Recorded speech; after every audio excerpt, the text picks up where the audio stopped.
Merci de nous rejoindre sur Arc-en-Ciel Télévision, mesdames et messieurs. Alpha Oméga vient de commencer. Allez, vous êtes en train de nous suivre depuis Kasumbalesa. Nous sommes très heureux de vous savoir également sur Arc-en-Ciel Télévision depuis Kipushi, plus précisément dans différentes villes et différents coins de cette cité frontalière. Vous êtes à Lubumbashi, vous êtes un peu partout. Merci d'être sur votre télévision. Aujourd'hui, nous allons poursuivre avec ces enseignements que nous avons commencé avec l'apôtre Hugues Lubaya et donc les grands réveils bibliques. C'est pratiquement le grand thème. La fois dernière, nous étions en train de parler sur les préalables sur le réveil. Aujourd'hui, nous avons encore une fois de plus la grâce et l'honneur de le recevoir et nous allons parler d'une autre sous-thématique, le réveil apostolique. Nous allons aller tout au long de cette émission parler autour de cette thématique afin de pouvoir vous éclairer, vous qui nous suivez à l'instant précis, puisque l'Église a besoin du réveil. La communauté congolaise, elle a besoin du réveil. Apôtre Hugues, bonjour et bienvenue. Bonjour, Papa Marcel. Merci beaucoup. Alors, apôtre, pratiquement le deuxième numéro avec vous. Je voudrais très bien que vous puissiez revenir sur ce qui a été dit la fois dernière de manière succincte afin de permettre à tous les téléspectateurs d'être au même niveau que ceux qui ont toujours été fidèles à l'émission Alpha Oméga sur Arc-en-Ciel Télévision. Merci beaucoup. Merci pour l'opportunité. Et voilà, sur ce qui a été dit depuis le numéro précédent, il y a des éléments à retenir. Exactement. Et que qu'est-ce que je veux dire? Il est toujours important de pouvoir étudier la vie de nos aînés afin de pouvoir tirer de leurs leçons pour ne pas commettre les mêmes erreurs. Exactement. Voilà pourquoi, en tant que responsable de l'Église, en tant que responsable des églises de Lubumbashi, il est pour nous il est important, il est de notre devoir d'étudier les grands réveils de la Bible afin que l'on puisse savoir comment nos aînés ont fonctionné, comment ils ont marché, quelles difficultés ils ont eues, afin qu'à notre tour, nous ne puissions pas commettre les mêmes erreurs qu'eux. Voilà pourquoi nous avons jugé bon d'étudier ensemble avec vous les grands réveils bibliques. L'objectif, c'est quoi? C'est de voir comment Dieu les a utilisés. Quelles ont été leurs difficultés? Quelle a été la force de ce réveil? Et alors là, nous allons éviter les erreurs de nos aînés. Voilà, voilà un peu tout sur la révision ou bien les résumés pratiquement de ce qui a été dit. Exactement. Voilà. Alors, à la différence du grand réveil, nous sommes déjà dans la pratique. Exact. C'est pratiquement le réveil apostolique. Comment on peut le comprendre?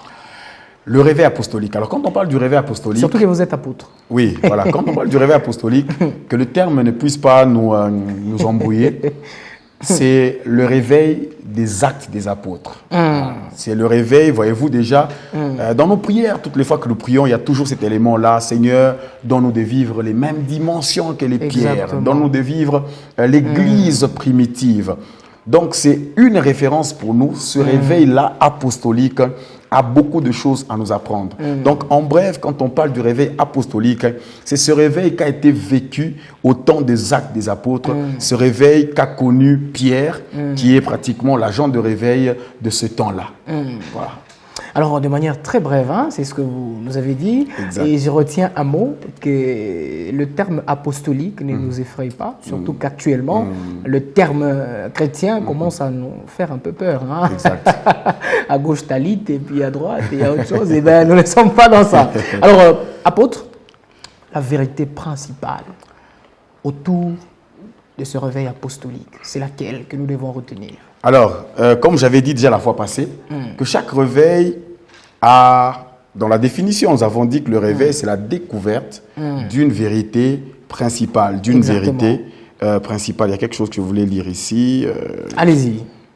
Entre-temps, chers téléspectateurs, c'est l'émission Alpha Oméga qui reçoit l'apôtre Hugues Lubaya. Avec lui, nous sommes en train de parler autour de la deuxième sous-thématique, le réveil apostolique dans ce grand thème, les grands réveils bibliques. Et donc, apôtre, vous avez la parole. Oui, merci beaucoup. Alors, il y a quelque chose que je voulais lire ici, c'est dans Actes chapitre 4.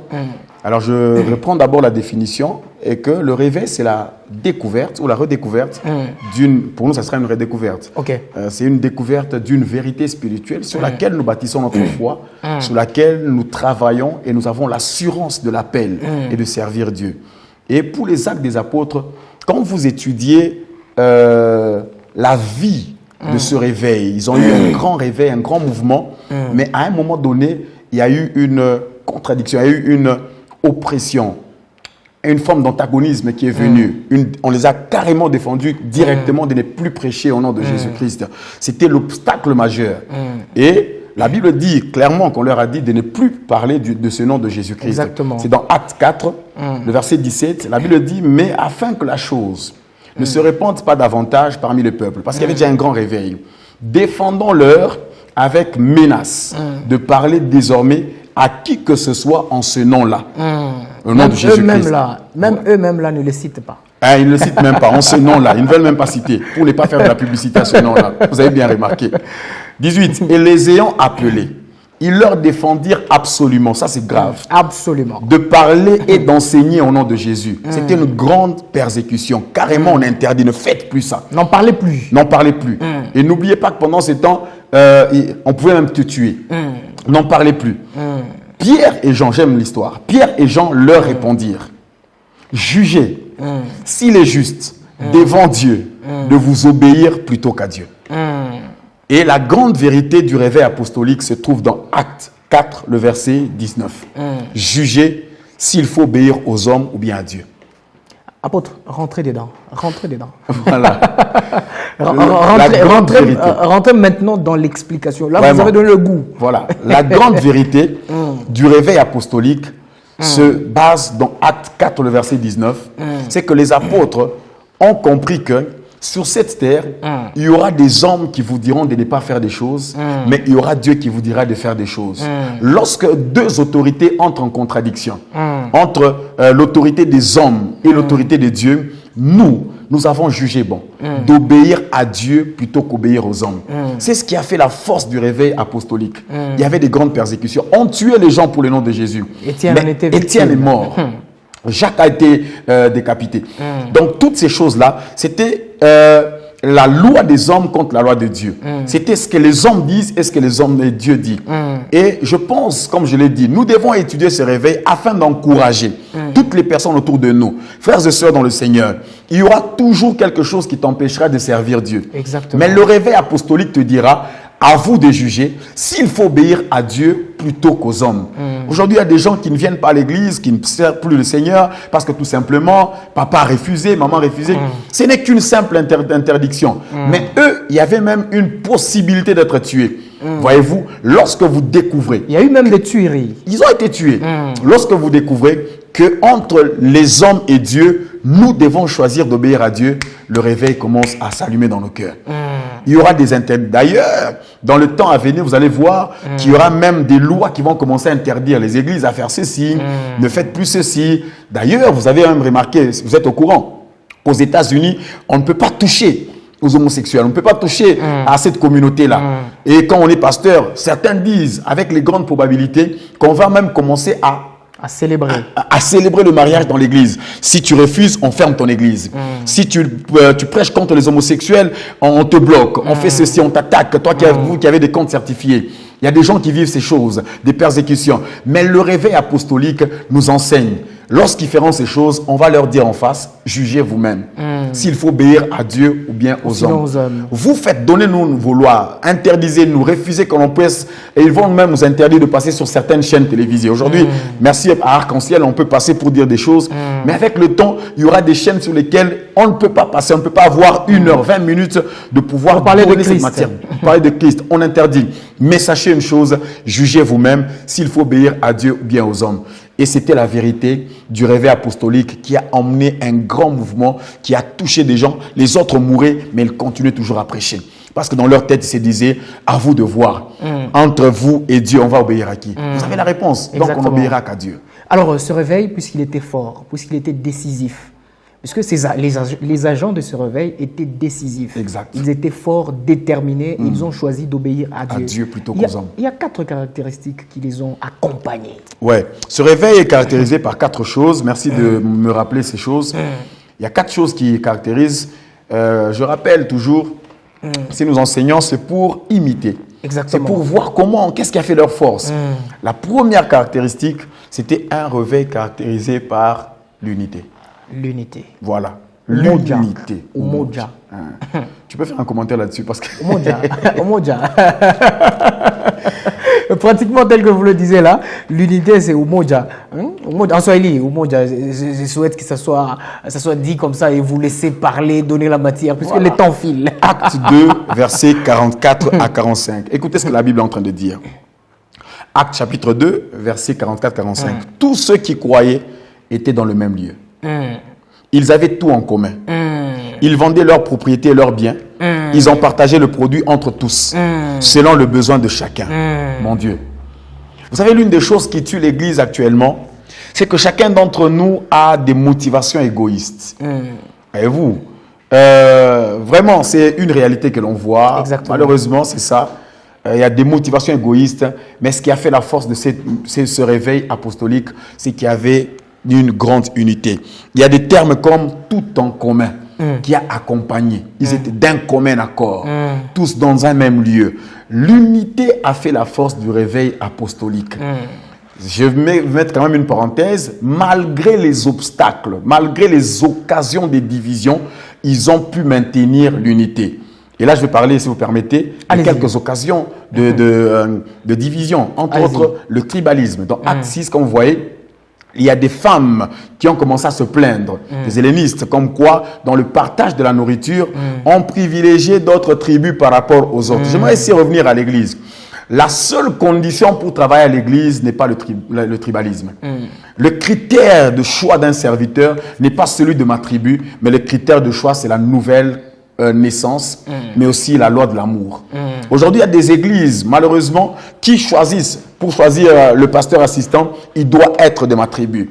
Azaï Kolonine, il est de quelle tribu? Est-ce qu'il parle ma langue? Les occasions de division viendront, mais que Dieu nous donne la sagesse que Pierre avait de pouvoir gérer ces choses. Parce que, j'anticipe, la mauvaise gestion des difficultés dans un réveil peut étouffer un réveil. Mais la bonne gestion accélère le réveil. On va l'étudier avec le temps. Vous verrez que toutes les fois qu'on a bien géré un réveil, il y a eu comme une accélération. Toutes les fois qu'on a mal géré, ça a étouffé le mouvement. Il y a eu plusieurs occasions de division. Le tribalisme était là. Même la concurrence, vous vous rappelez de l'histoire. Ceci se disait que des Paul, d'autres appelaient d'Apollos. Il y avait comme ce genre de choses. Et Paul a recadré ces choses. Il a dit quoi? Paul a sémé. Apollos a arrosé, c'est ça? Exactement. Et Dieu a fait croître. C'était pour recadrer. Et si on peut dire ça comme la concurrence, pas concurrence, mais le fanatisme. Exactement. Ce qui tue encore les églises actuellement, qui peut être un poison pour le réveil, c'est le fanatisme. Les fanatiques du pasteur assistant. Voilà. Quand c'est tel qui prêche, voilà, nous on est d'accord. On est là. Parfois on se lève. Parfois, oui. Moi, j'ai vu dans une église, permettez que je donne cet exemple, dans une église où un homme qui, quand il devait prêcher, avait son fan club, à qui il a même donné de l'argent pour sceller, dans l'église, pour sceller. Quand il va commencer à déclarer, vous passez devant, vous scellez ces choses afin de créer quelque chose. Il y a des choses qu'on n'invente pas. Voyez-vous, le fanatisme a tué. Et ça a commencé dans l'église primitive, mais malgré ces choses, ils ont pu garder l'unité. Il y avait le fanatisme. Cela disait, nous sommes des Paul, d'autres d'Apollos. Mais Paul, quand il est venu, j'ai toujours dit, le fanatisme ne peut être géré que par nous qui sommes les vedettes.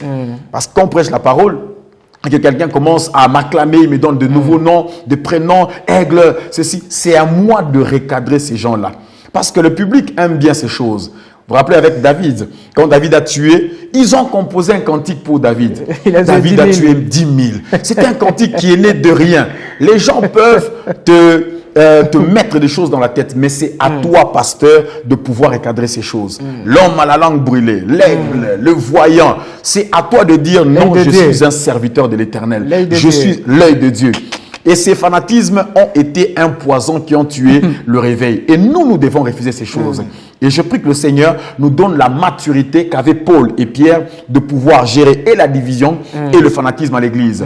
Et gloire à Dieu, la bonne gestion a pu accélérer et ils ont pu quitter de Jérusalem, Samarie, Judée jusqu'aux extrémités de la terre. Alors, apôtre, je pense vous compléter. Quand ils disent qu'ils avaient tout en commun. Donc, ça signifiait que celui qui part, il cherche, il trouve, il vient donner pour que ça serve à tout le monde. Je crois qu'il y a Anania et Saphira qui ont tenté de cacher ce qu'ils ont eu. Et Dieu les a frappés de mort. Et d'ailleurs, plusieurs érudits de la parole disent que le contexte de cette histoire était un contexte de concurrence. C'est que Ananias et Saphira, quand ils ont vu que Barnabas a vendu son champ et qu'il a donné, eux aussi pour prouver aussi que eux aussi peuvent faire ça, ils vont vendre. Frères et sœurs, la concurrence ou les mauvaises motivations dans l'offrande n'a jamais été approuvée par Dieu. C'est comme ça que, ayant une mauvaise motivation, ayant une motivation de concurrence, j'estime, la Bible n'en parle pas, c'est une herméneutique, j'estime qu'ils ont fait cela parce que l'autre l'a fait. Puisque la Bible le signifie. Le signifie, mais il y a comme une comparaison. L'autre a fait et eux aussi ont fait. Je dis ici, c'était un obstacle à l'unité, sans les concurrences. Dans l'église, je ne sais pas si vous avez connu ça, mais à un moment donné dans l'église, il y avait des concurrences même dans les offrandes. Et puis maintenant, c'est les papas. Moi, ma femme me raconte qu'une fois en Boujima, il y avait cette histoire-là. Un monsieur va offrir $100 000. Il offre $100 000. Un autre qui était là en place a vu que l'autre a offert $100 000. Lui, il va envoyer sa femme offrir 150 000. Donc, c'était déjà calculé. Il envoie sa femme pour dire que non, c'est pas moi qui ai donné, c'est ma femme qui donne. Et l'autre ayant vu qu'on a envoyé la femme, lui va envoyer maintenant son fils cadet avec $300 000. Et c'est l'un des poisons de cette église primitive. Et je prie que le Seigneur nous délivre de ce poison qui est la concurrence, qui est le tribalisme, qui est aussi le fanatisme. Alors, apôtre, il y a 4 caractéristiques. On a touché qu'une seule. Alors, on promet aux téléspectateurs qu'on revient dans le prochain numéro avec les 3 autres caractéristiques. Mais entre-temps, une brève conclusion sur ce qui a été dit dans ce numéro. Merci beaucoup. La conclusion, c'est que nous ne demandons pas à l'Église de venir habiter ensemble. Nous ne demandons pas à tout le monde de vendre ses biens pour venir donner. C'est vrai que c'était le début de l'Église primitive qui n'était pas encore organisée de manière administrative. Et il y a d'ailleurs une histoire parce que c'était un mouvement de gens qui venaient, il y a ceux-là qui n'étaient pas encore intégrés dans la société. C'est comme ça que l'Église était organisée de cette manière-là. Mais la grande leçon, c'est qu'il y avait une grande unité parmi eux. Et j'appelle ici l'Église à voir cet élément qui nous manque actuellement. L'Église n'est pas unie.